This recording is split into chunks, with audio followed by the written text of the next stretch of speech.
Welcome you to the house of Ebon, where all your dreams come true. Hey guys, welcome back for another video here on my channel. For those of you that have already subscribed, thank you, girl. For those that have not subscribed, you need to do a few things, okay?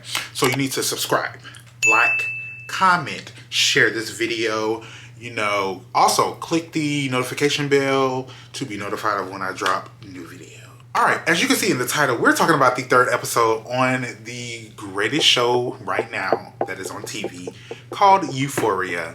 Spoilers, spoilers, spoilers. If you have not seen the previous slide on this video, we have spoilers, okay? We're going to dig into the episode, get into a few of our favorite characters, a few of our non-favorite characters, our not-so-favorite characters, okay? I'm going to talk about a few things of how we liked the episode, a few things that we didn't like about the episode, some of the things we liked about the characters, some of the things that we did not like about the characters, okay? So make sure you do all of the things.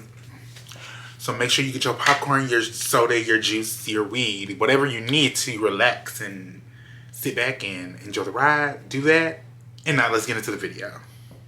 Okay, so I have notes on my phone. So I'm just going to be going through all of the characters that were showed this episode, character by character, on like the events that took place on this third episode of Euphoria. Okay, so we open up with our backstory on Cal, who is Nate's father. I'm just gonna say Nate's father, the man that plays Nate's father, I don't know his name. I've seen him in a few shows prior to him being on Euphoria. And when I tell him, he is a very handsome white man who I would love to meet one day. And that is all I'm gonna say about that. Okay? That's all I'm gonna say. Okay.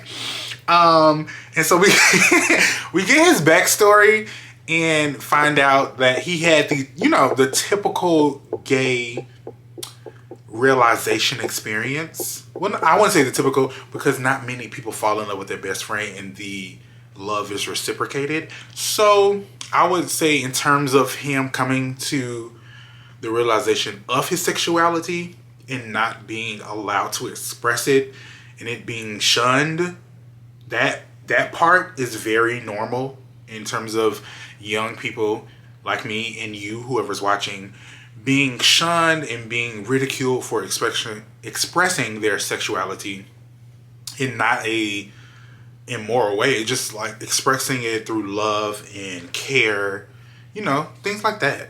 Innocent things, expressing it innocently, and it being shunned. Because in the episode, if you watch it, I hope you do, before this or after, it doesn't matter. You know, you're here. Watch this video, then you go there, watch that.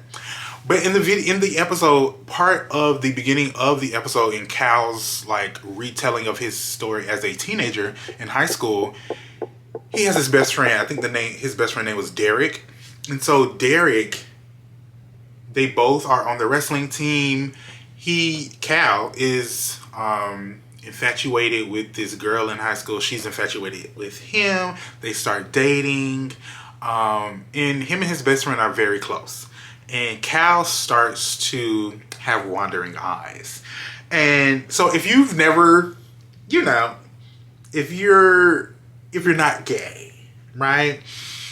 And you're in high school, okay, and you see cute boys all around, you have a wandering eye. And so what a wandering eye is, you are casually, just, you know, randomly looking at certain places on a cute boy's body in which you would like to get to know. And so that's what Cal is doing to Derek. He is like scoping him out nonchalantly, trying to do it under the scope of, oh, I'm just looking randomly. I'm not staring at anything, you know. But he almost got caught almost twice probably. But Derek, he was cool with it. He didn't do nothing crazy. He just like ignored it. In my opinion, he ignored it.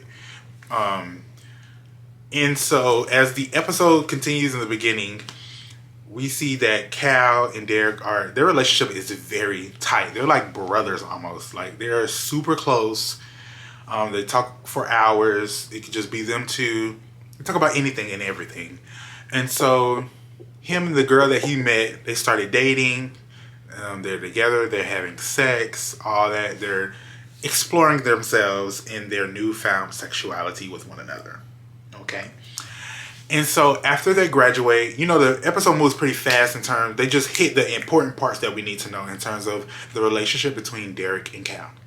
And so on the night of graduation, Derek tells Cal to come get him so they can go celebrate, just the two of them. And Derek tells him to go to this bar. Mind you, when we get to the bar, it's a gay bar, girl. As soon as they walked in, I was like, bitch, that's a gay bar. That's where all the gays go, honey, so they can live their life free and without any restraint or any bashing, gay bashing, you know, anybody trying to kill them, beat them up. They can just be themselves and be comfortable, right, with other gays and other LGBT plus QIA, all that. Okay? I know I said that wrong. LGBTQ plus IA. That's how you say it. And so as soon as they got there, I was like, oh my God, this is a gay bar. Derek told him to go to a gay bar. Derek is gay. Or at least bi. Or at least still exploring his sexuality. And so they start, they got a drink, they start talking, and then they start dancing. And then as they're dancing, they get closer and closer and closer. And then they get so close that their face is like here. And then they're inching closer and they kiss. When I tell you I screamed, mama, I lost my shit. I was like, okay. And this, okay, I get it now. I get it. And they make the cutest couple. Cal started crying. It was so sweet. I was like, oh my God. Sometimes I wish my younger self could have had that type of experience, to have a best friend or just somebody that understood my experience and we experienced the same thing and was able to fall in love. Like, you know, the little high school crush. I wish my younger self could have experienced that, you right? So when I see stuff like this on shows or movies, I get so excited and it's like, oh my God, that's so sweet, right? But all that sweetness ended, mama, okay? Next morning, Cal got a call that the girlfriend was pregnant. Girl, they didn't have condoms in the 80s. Wrap it up. What did you think you was going to be doing? What did you think was going to happen? You kept busting in her. Every time y'all had sex, you was busting in her. Every time. Did your dad not tell you what happens when you bust in a girl? When you ejaculate in her? Huh? Like, girl, what did you think was going to happen? And then it sucks because that was the end of him and Derek potentially being together. Even though they were going to be going to different schools. Just the potential, just the opportunity, just the space to even have the chance to even be with Derek on that kind of relationship level, going out the window. Because now I already knew the way his daddy was acting, the way that Cal's dad was acting, and that whole time period of where he grew up in. When you had a child out of wedlock, you had to get married and take care of the child and get a job. Your future, over. Okay? It's a wrap. And so that's what brings us to Cal at his age of what? He's in his 40s probably. That's what brought us to who Cal is now. Girl, this video is already 9 minutes and I'm not even done with the whole video, child. Okay, let's move on. Alright. And we now move on to Cassie. I'm going to try not to spend too much time on Cassie because she is really irritating right now. And I'm sure on next episode she's going to be even more irritating. She is pissing me off. So now she's waking up at 4 a.m. to get dressed, to do her nails, hair, skincare, all of that, makeup. Just for Nate to see her. And in her head, I get it. She's supposed to be a high school student, teenagers. They're not mentally developed. I get it. But sometimes adults do this, and it's weird. In a sense, I get it because one time I did it in high school where you want to look your best for a boy. Girl, they don't. Girl, look your best for you. Make yourself feel like, oh, I'm a bad bitch. Okay, do it for you. Don't do it for no man or any other person. Because in the end, you're going to only hurt yourself. And so she's doing all of this just to get Nate's attention. She did it about 4 or 5 times. And the last time, he looked at her and walked away. And she said, girl, calm down. It is not that deep. Y'all hunched one time. Y'all hunched one time before he went to the hospital and then you just lost it. You hunched one time. That was before y'all even started messing with each other on Fridays. Y'all hunched one time before he went to the hospital when Fez beat him up. How did a relationship come about with you just hunching one time? How did you having feelings and crying over him come about with one hunch? He gave you peen one time, Miss Girl, and you just fell over heels. How? Clearly, you had feelings way before this incident even happened. Clearly, you had feelings before Maddy broke up with him. Let's get into it. Because all of a sudden, you feeling some type of way because he ain't looking at you. What is really going on with you mentally and emotionally? Because you really need to do self-work.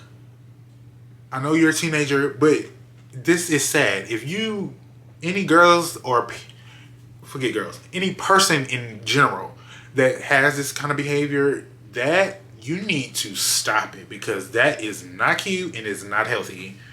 You doing all this for a person who's giving you 1-2 hours of pain on the weekend. No memory, no experience. He ain't taking you out. He ain't whining and dining you. All you doing is getting pain and getting some water after y'all get done smashing in the kitchen.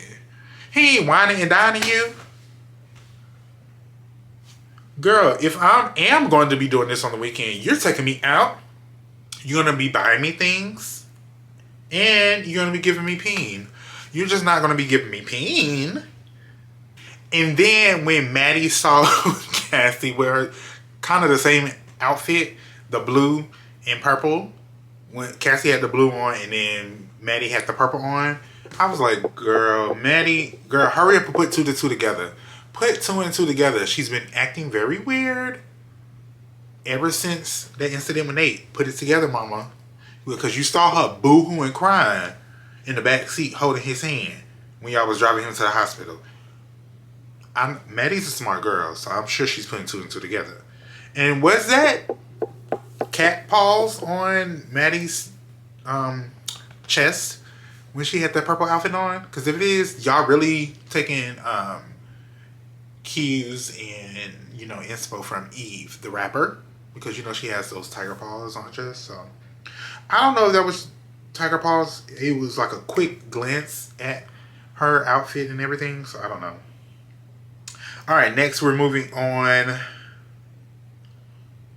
Wait, let's finish talking about Cassie. So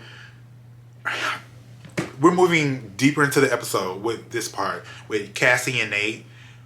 When they were having sex and Nate's parents were downstairs, that is awkward and so disrespectful.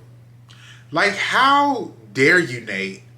You have literally turned into this egotistical psychomaniac.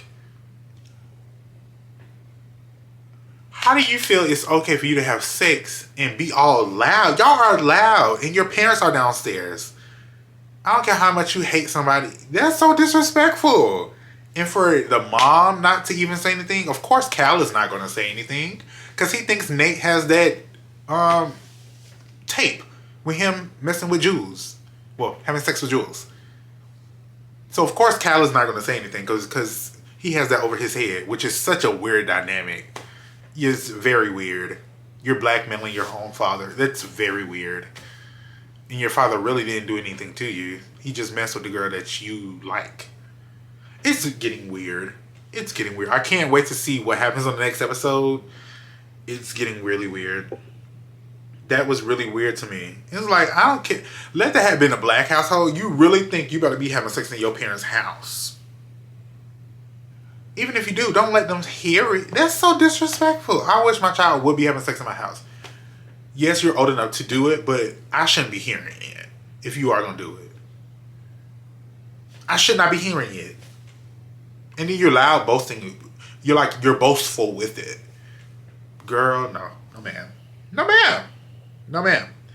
All right, now we're moving on to Rue, because Rue, child, everything right now is about Rue. Everything is about Rue.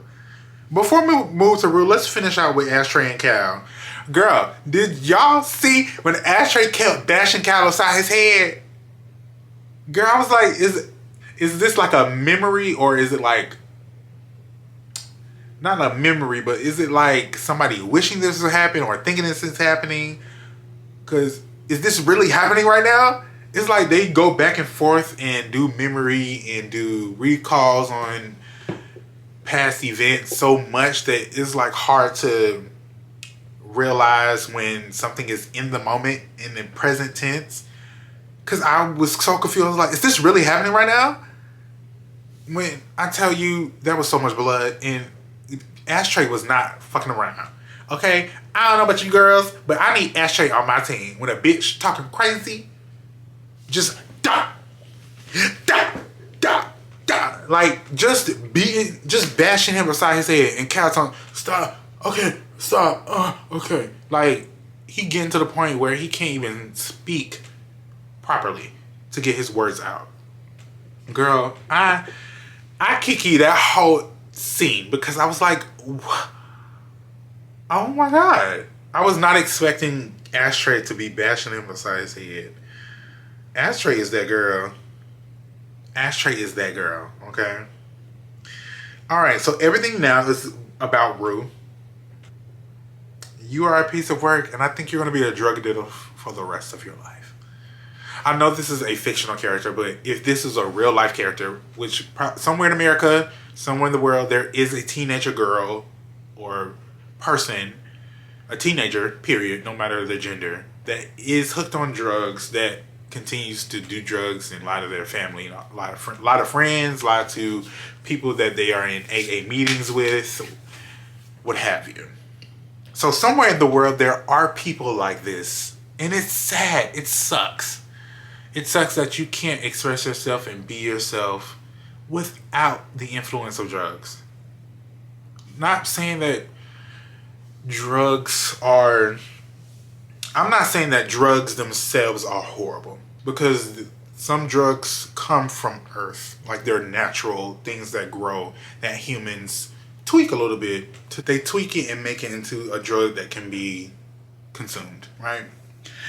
So I feel like Rue is just going to be a drug dealer for the rest of her life until she gets to the point of she truly doesn't want to do it anymore. Like you can't, what I've learned in life period, you cannot make people do something that they don't want to do. Especially change. If a person does not want to change, Miss Mamas, they're not going to change. And there's nothing you can do about it. There's nothing you can do, girl. So Rue, everybody keep telling Rue and asking her when she relapsed and blah, blah, blah.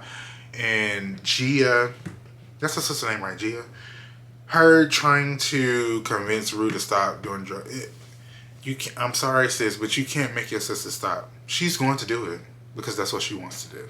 And that's what she feels comfortable. That's when she feels like her true self comes out. I mean, that's sad. But, I mean, people feel like that. So, I mean, it is what it is.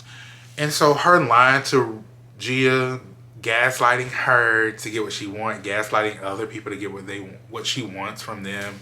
It's like, oh, girl, good God. Are you serious right now? This is how you going to make your sister feel? You see her boo-hoo cry, get upset, feel emotional, and you not really taking into account of how she felt when she found you overdose, almost near death. Like the crap that does to your psyche, to see somebody almost dying literally in front of you from taking overdose on drugs. I don't know. It's crazy. And then she makes it even worse, meeting up that white lady, the same white lady from the last episode, the drug dealer lady, and making a deal with her. I thought, again, like I said before, I thought that was like fake. I didn't think that was really happening. Of course it's happening. She really went to this lady, made a deal with her. I did not expect it to go through. The lady agreed, gave her, what, 10K, 20K? And told her, like, girl, if I don't get my money, if I don't get my coin, Miss Mama, trust somebody will come and kidnap you and sell you to the highest bidder. Somebody will do that, okay? Either way, I'm going to get my coin, Miss Girl. Either way, I'm going to get my coin. Okay? That's what Mama said. She said, either way, Miss Girl, I'm going to get my coin. I'm going to get what's owed to me. I'm going to get what's owed to me. And that's on what? That's on period, okay? Like, girl, stop playing with her. I was like, oh my God, Rue. How insane are you that you would do this? Like, why you can't just get drugs? Why you now gotta be a drug dealer? I guess that's the route some people take. You take drugs, you're a user, and then you're a drug dealer. It's like, why do you have to be a drug? Why you can't just do drugs? That's bad enough. Now you're stepping. I feel like she's now stepping on Fez and Ashtray's toes. Like, now you're moving into their market. You're moving into their area of expertise. Not only that, you're moving into their clientele.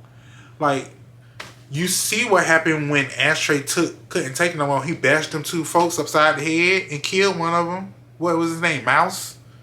Moose? Mouse. I think it was Mouse. The other drug dealer. Ashtray took him out. I'm sure Ashtray would not hesitate to take you out, Mama. And that'd be crazy to see, because you are putting Fez against Ashtray.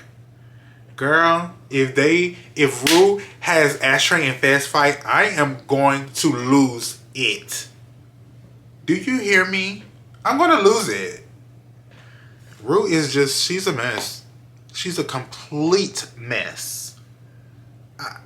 I really hope she doesn't get hurt, but I know she is. At some point, she's going to get hurt, or she's going to get somebody else hurt, or both of those things are going to happen. With her now being a drug dealer, it's just going to put more people in harm's way, like her mom and sister. You don't think the people that gave you drugs and money don't know where you live now?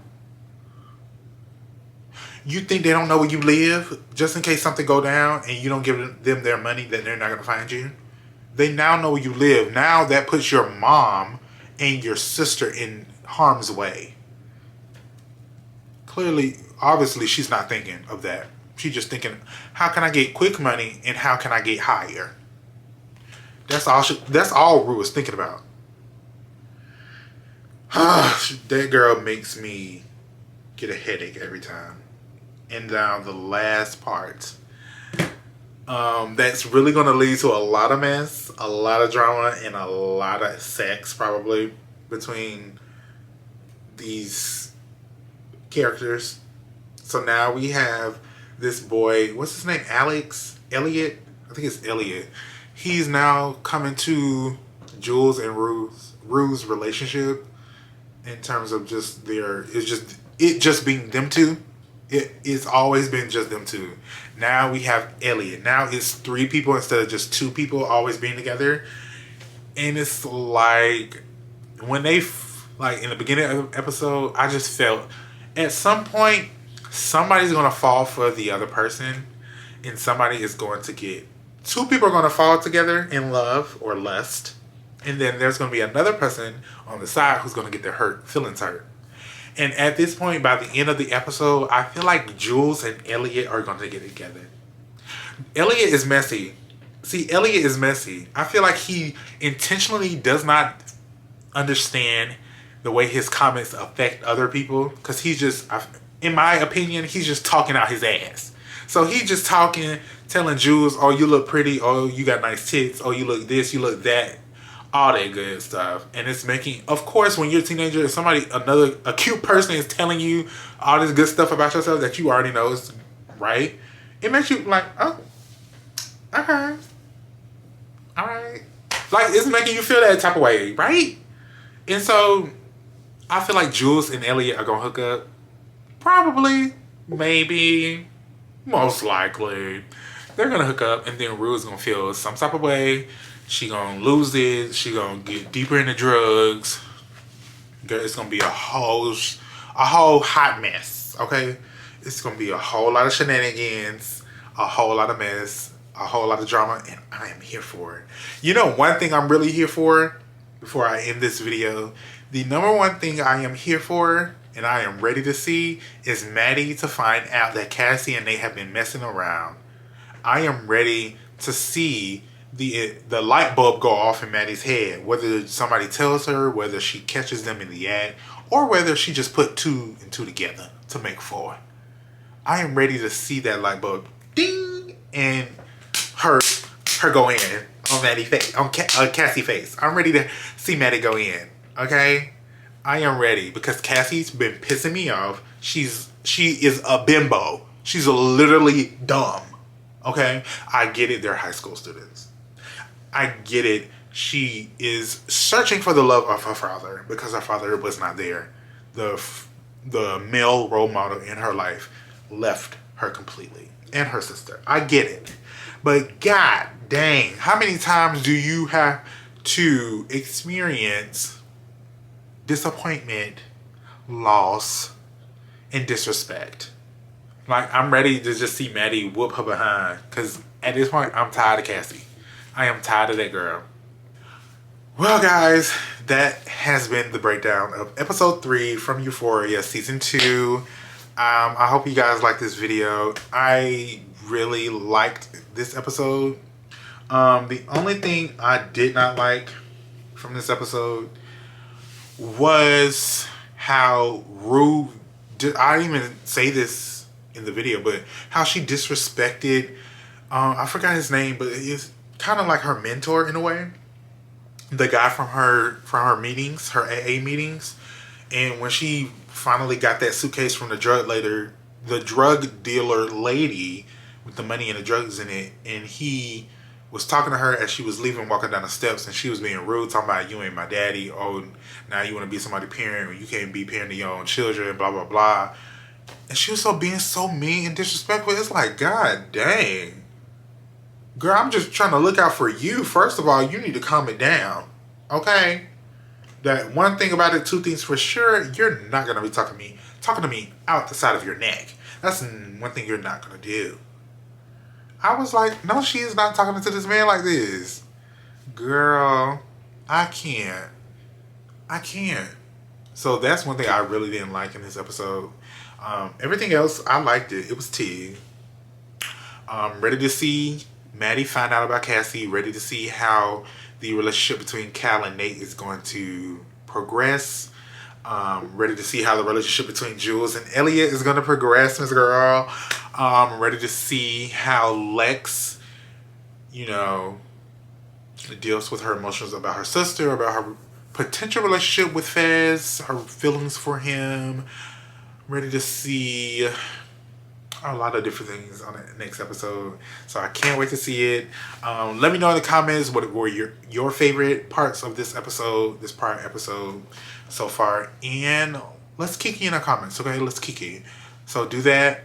Like this video, like I said.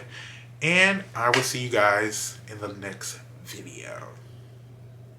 Oh, also, make sure you follow me on Instagram, TikTok, at House of Yvonne. And I also started my new podcast called the What Now Podcast, where we will be talking sometimes about the Euphoria episodes and some of the topics that are brought up on the episode. So make sure you listen wherever you listen to your podcasts, whether that be Apple Podcasts, Google Podcasts, or Spotify Podcasts, for the What Now Podcast with me, your host E, and I will see you guys on the next video. Bye.